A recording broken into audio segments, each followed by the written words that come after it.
Hello, everybody. Robin here, and welcome to another week, another day of our Tangled Silver magazines, The Ageless Lounge. And today I'm really excited with our guest because it's Tina Pirozzoli, who has been one Yeah. of my She-Pack writers from day one. I think the very first issue came out, and she's been with me ever since then. And we are on issue 18 or 19 at this point. I'm not sure. I'd have to go back and double check if it's 18 or 19 coming out. But welcome, Tina, to The Ageless Lounge today.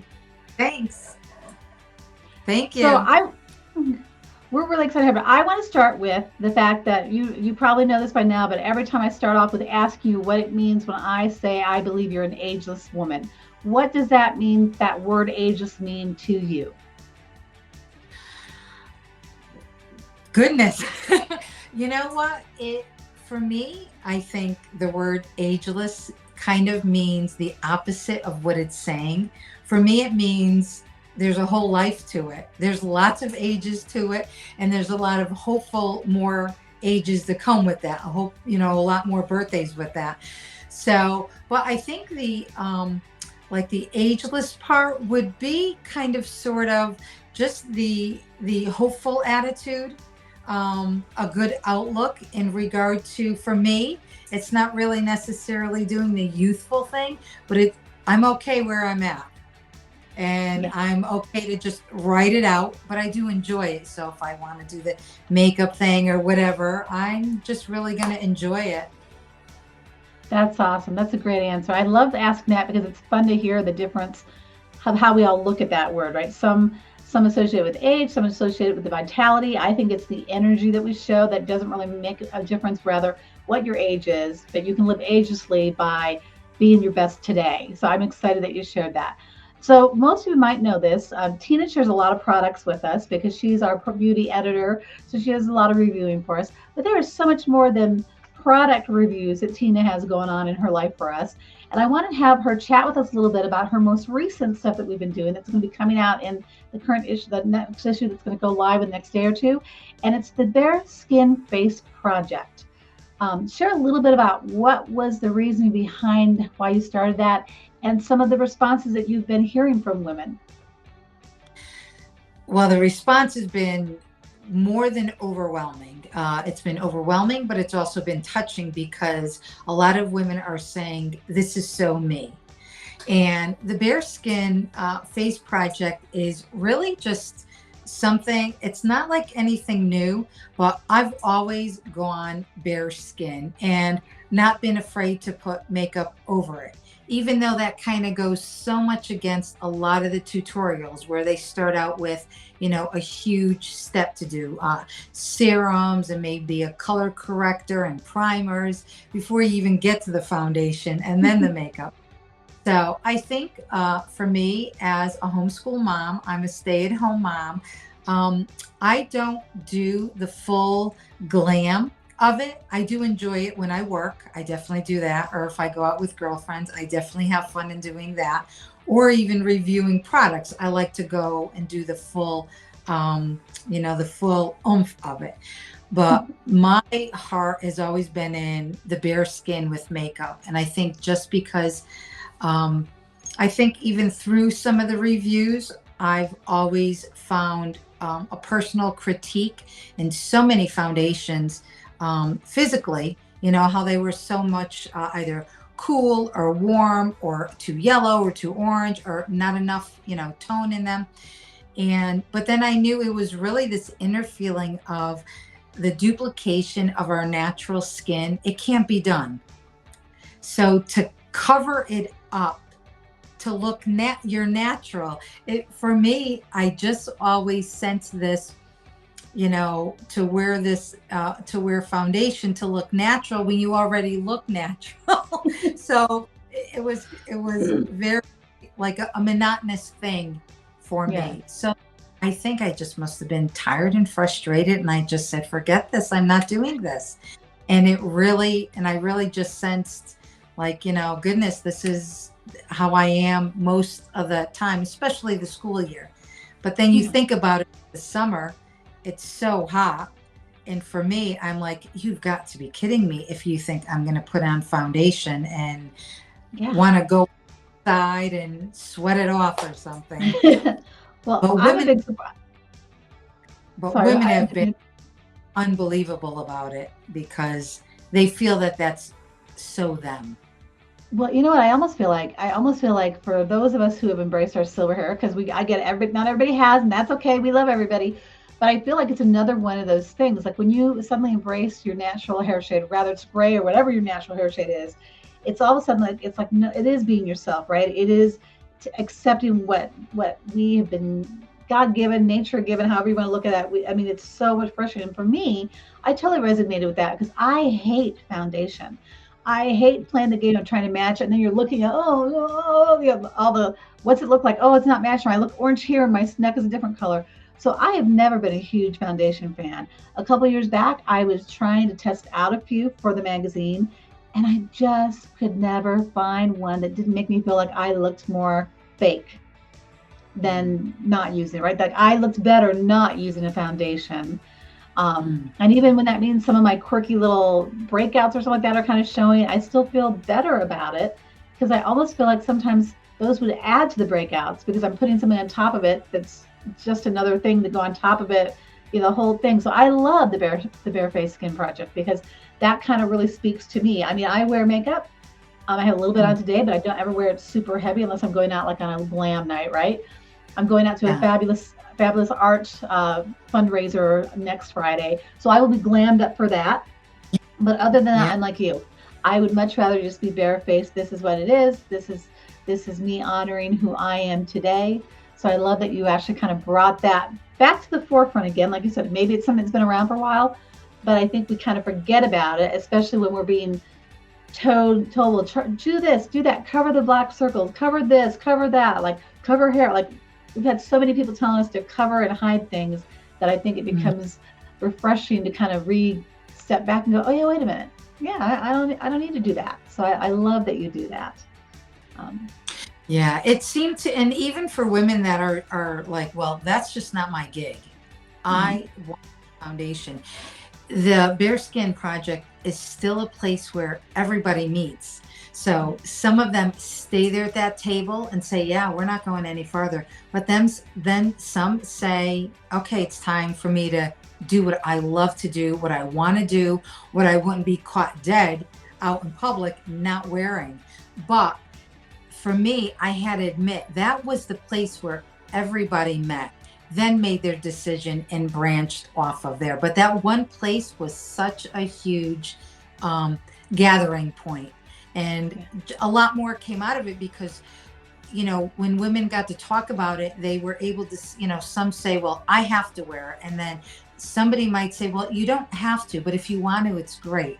And then it always led to the mindset of, well, why do I feel I have to? And Right. then with what you just said, for me, those are beauty baits. Yeah. And it's, a lot of the tutorials are what they say, a lot of the marketing, a lot of the packaging on what it says, this is geared toward mature skin.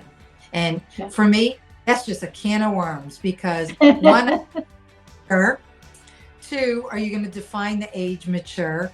Three, is the product really made for like a mature skin? Can you make so it completely neglects the conversation with the condition of the skin of the woman taking the authority of saying, I have dry skin, I don't drink enough water, I'm dehydrated, my skin is bad, I don't like a huge scar on my face, I want to cover it up, but maybe not have the whole face. So that's where that empowerment comes to women, to where they don't have to be completely succumbing to all those. I've got to find something that says pro age, something that says youthful, something that's for mature, something this or that. So that's where the beauty baits kind of let women say, listen, let's gather here, we can all agree, and then move on.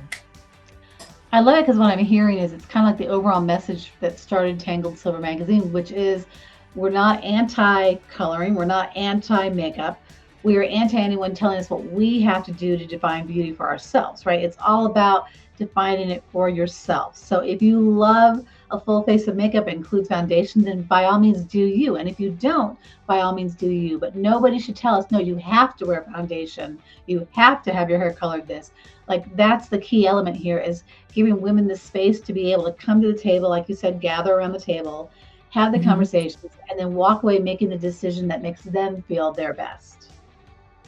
And were you mentioning the gray hair, because it's funny, the gray hair is where we all meet. So everybody is, maybe not everybody, but the majority of women, 99.9, have gray hair at a certain age, even young girls. And Mhm. opposite of the bare skin, the gray hair, some women say, okay, I'm going forward with this. And some women will say, nope, I'm going back to coloring. Yes. So it's kind of like the gray hair is that gathering table because we Yes. have it, but we can sit there and say, hey, you want to go back and do it? Go ahead. But if there's a woman there that is kind of debating about it, that's Hmm. where that healthy patient comes in. It's like, no, if you want to color, then color because you want to, not because of pressure at work, not because of pressure at family, and not even because maybe you haven't seen enough women with gray hair that you're not even used to seeing it. So you're looking at it like, well, oh no, that looks old. After Right. you look at it a while, you begin to educate yourself and see, okay, it's natural. Yeah. Well, I think that's a good piece of it, though, Leah. Why do we see it as old? It's because all the stories that we've all been grown up where they've associated. I kind of feel bad for the crayon box, right? They've associated silver and gray with old. Why didn't they pick pink to be old or purple to be old? Like, why did it have to be? Because as we mature older, that's the shade of hair that comes out. But why did it have to come up with such a negative stance around it for most people? Like, oh, I can't go gray. I'll look too old. We need to change the way we think about that, right? We need to help the next generations. I think they're starting to come really into their own, where I don't think they will have the same faces and issues that we had embracing our grays, because their generation is already kind of rocking it now and coming out. I mean, they were paying for what so many of us were paying to cover up, right? And they were paying to get it, which I think is great to see that it's a multi-generational piece that we are in right now. It affects everybody. I've met women through the magazine. One gal was going gray at 16. And you go, oh, there's no way. But it's just the differences in our DNAs, our genetics. And it's great to see that it is a topic that can bring us around the table, and then we go from there with it. Now, I want to talk a little bit about, because you do lots of fabulous giveaways. We are honored to be a part of them. I don't know if you've seen some of her recent giveaways, but Tina does these amazing giveaways with amazing partners, and we always tag in there and offer a year subscription to the magazine as well. But tell us kind of about your giveaways and why you continue to offer them, and what you hope that you are bringing to the table for the women that are joining you in them. So with the giveaways, I felt that because I review products, I'm able to just experience some of these wonderful brands. And I think what I love about most of the brands is that you're able to connect with the creator of the brand. So there's a person behind it. It's not just a company. And then once you get to know somebody and you start talking, they want to support what you're doing. And I think with the giveaways is I mean, I love getting stuff to just try, even if it's not for my skin. I have to still be able to say it's for this type of skin, especially being as a licensed cosmetologist. I still need to do that for, work, for education.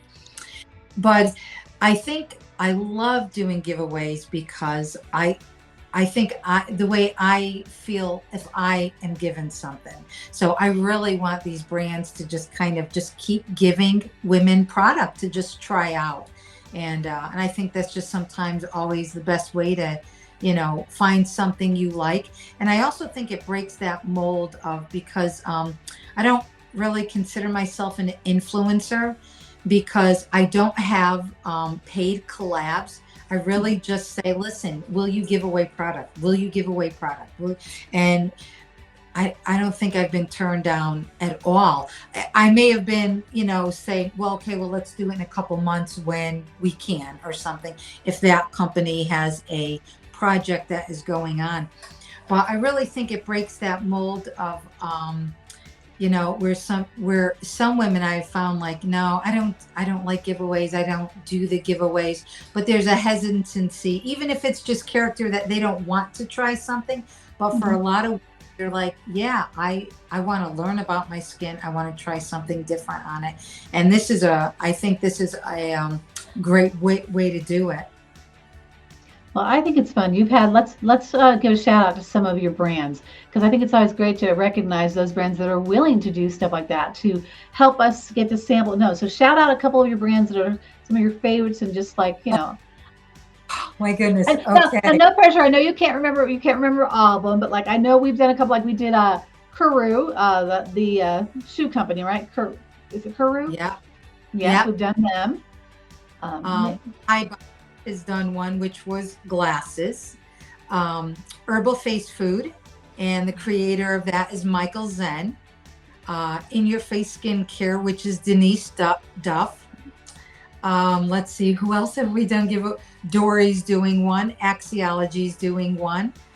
Today I have, they're new to me, but they're phenomenal. It's it's cream with SPF in it, is what you have to call it, which is Sun Care People of the Earth.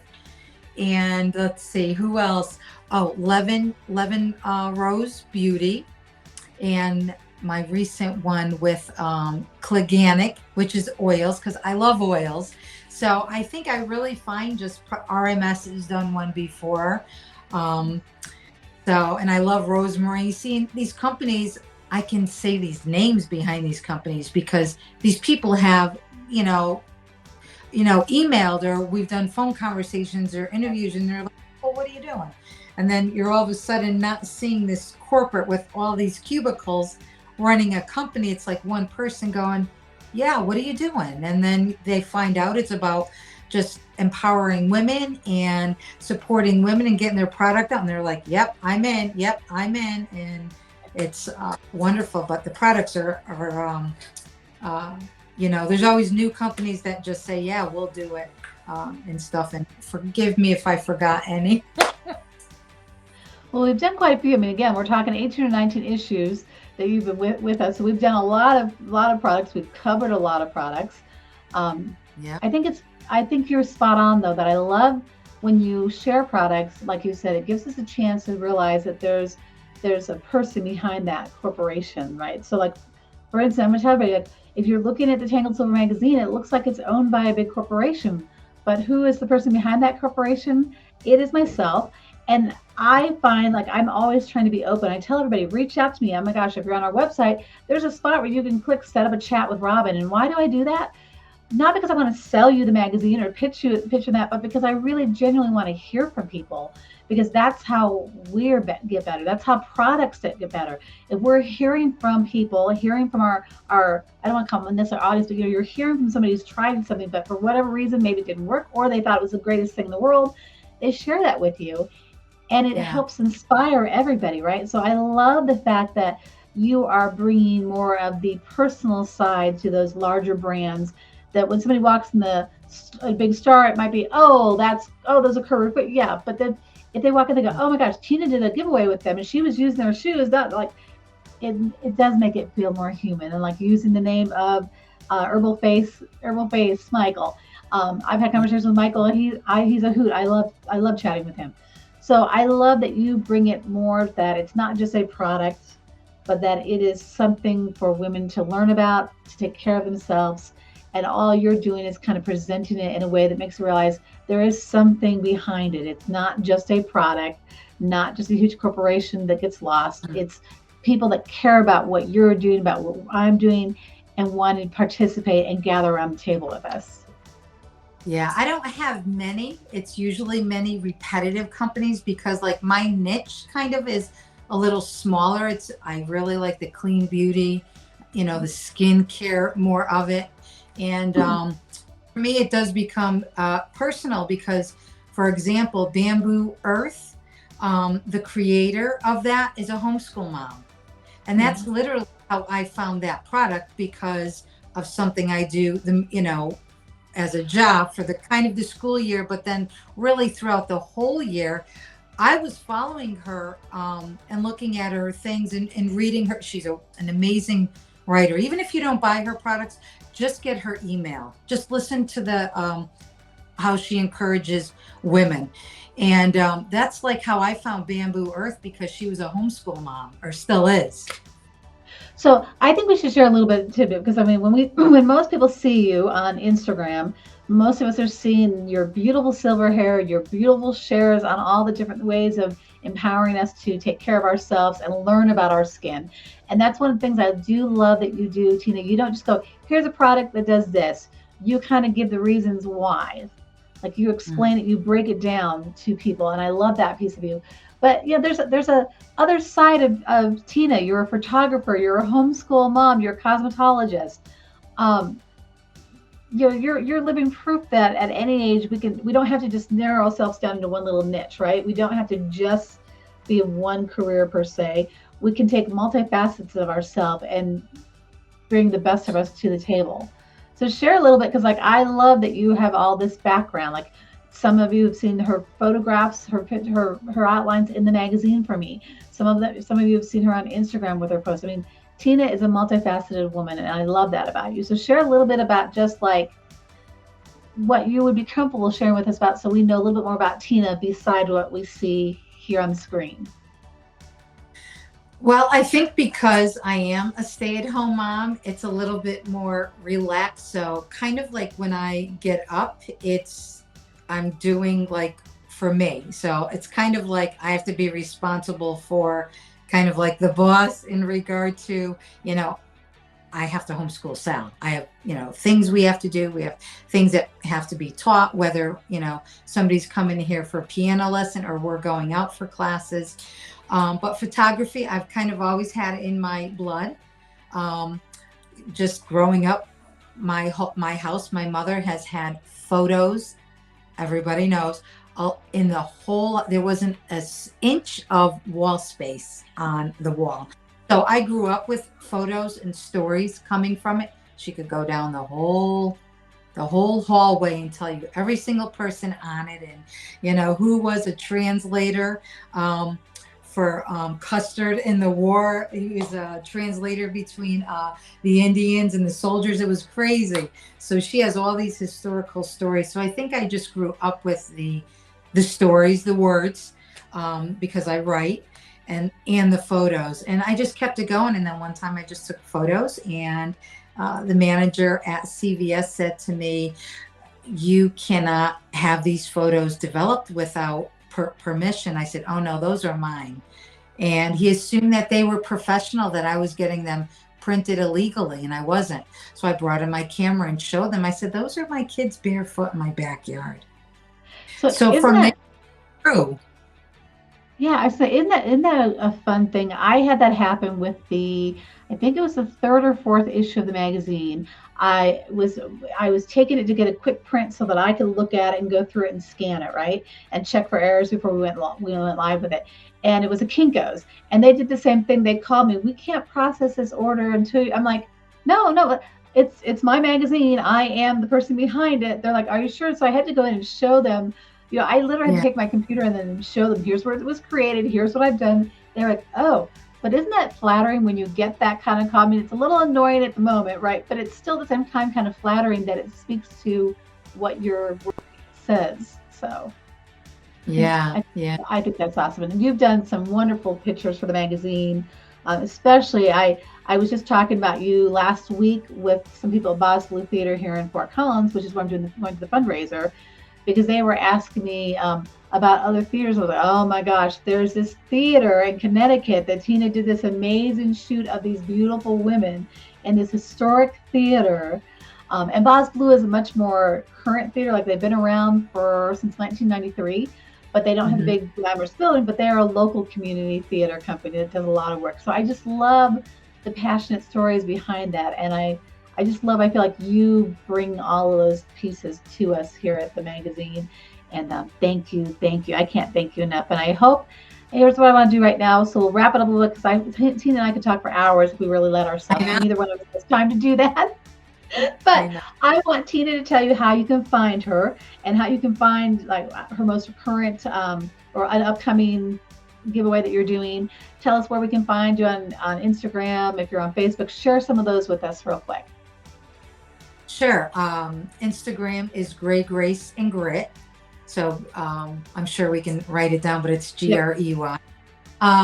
I am on Facebook. I do have a small, the Cosmetologist and Conversationalist page there. And no, YouTube, I'm not. I have something up, but it's not up and running yet, just because it's time consuming and summer short, and then part of summer I still need to get going for schooling. But I'm hoping I set up a good foundation so when we kind of get into those older years where it's not as much where I'm teaching, then I can kind of, branch out. Well, that's awesome. Tina, thank you again. I mean, as I think people can tell from now and the fact that you've been with me forever, I adore Tina. I think she's one of the most amazing women out there. And so head over, check her out at Gray, Grace, and Grit. I will put down the little logos and the spelling because it is Gray with an E dot, then Grit dot, right? Gray, Grace, no, Gray. I just went blank. Gray, Grace, and Grit. So it's Gray, Prey dot Grace dot And Grit. right, and Grit. So, but I will put that down. So look below here for the information on how to actually find Tina. But go over, check her out. Check out her Instagram. That's where she does most of her giveaways, is on the Instagram, correct? Yeah. Yeah. So be sure to, and it's always really fun. She connects you with them. She connects you with us. Just follow Tina. Give her some love from all of us. And thank you guys so much for joining us. Tina, thank you for your time today. Thank you. This was awesome.